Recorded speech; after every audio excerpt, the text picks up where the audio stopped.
Business से जुड़ी हर खबर पाने के लिए बेल आइकन पर करें click.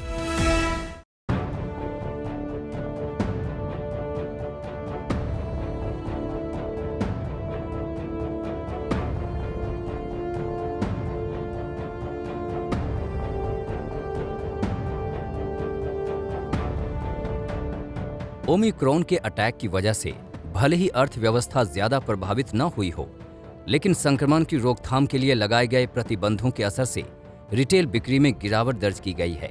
Retailers association of India यानी RAI के मुताबिक जनवरी में रिटेल बिक्री में गिरावट दर्ज की गई है। RAI के आंकड़ों के मुताबिक जनवरी में रिटेल बिक्री प्री कोविड स्तर यानी जनवरी 2019 के 91% के बराबर रही है।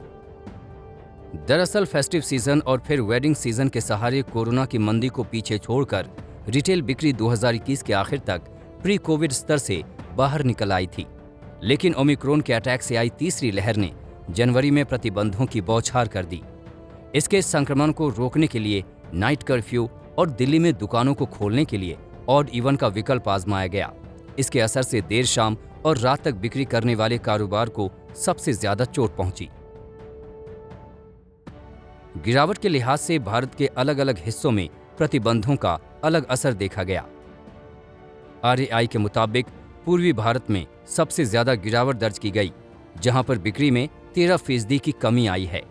इसके अलावा पश्चिमी भारत में बिक्री 11% लुढ़क गई है, जबकि उत्तर भारत में ये गिरावट 8% रही। वहीं दक्षिण भारत में प्रतिबंधों का सबसे कम असर देखा गया और यहां रिटेल बिक्री में महज 2% की कमी आई है। अगर बिक्री में गिरावट के इन आंकड़ों को अलग अलग कैटेगरी में बैठकर देखा जाए तो ब्यूटी वेलनेस और पर्सनल केयर सेगमेंट में रिटेल बिक्री सबसे ज्यादा घटी, जहां पर 24% की गिरावट आई है। इसके बाद फर्नीचर और फर्निशिंग में 12% की गिरावट आई है, जबकि कपड़ों की बिक्री में 7% की कमी दर्ज की गई है। हालांकि इस दौरान ज्वेलरी की बिक्री 11% बढ़ी है। साथ ही क्विक सर्विस रेस्टोरेंट्स की बिक्री में 9% की ग्रोथ दर्ज की गई है। ओमिक्रॉन का असर कम होने के बाद देश के ज्यादातर राज्यों में अब प्रतिबंधों को हटा दिया गया है और वहां पर बाजारों को देर तक खुलने की मंजूरी मिल चुकी है। लेकिन दिल्ली और हरियाणा में अभी तक स्टोर्स को देर तक खोलने की मंजूरी नहीं है, जिसकी वजह से कारोबार पर काफी असर पड़ रहा है। मैं ओवरऑल फर्नीचर इंडस्ट्री की बात करूं तो उन ब्रांड्स की जिनकी ऑनलाइन प्रेजेंस बहुत स्ट्रांग नहीं थी, जिनकी डिपेंडेंसी ऑफलाइन चैनल्स पे ज़्यादा थी, वहाँ पे डेफिनेटली 7 से 8% का रेवेन्यू लॉस देखने को मिला है। कस्टमर सेंटिमेंट्स बहुत ज़्यादा नेगेटिव नहीं होने की वजह से मुझे लगता है कि ये रेवेन्यू गैप एक टेम्परेरी गैप है, नेक्स्ट 3 से 4 महीने में जिसको रिकवर किया जा सकता है।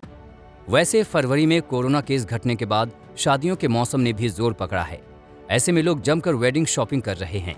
इससे उम्मीद है कि फरवरी में रिटेल बिक्री प्री कोविड स्तर के पार निकल जाएगी। इस बीच अगर दिल्ली और हरियाणा जैसे राज्यों में बचे हुए प्रतिबंधों को हटा लिया गया तो फिर यहां रिटेल बिक्री नए रिकॉर्ड भी बना सकती है। आज तक ब्यूरो।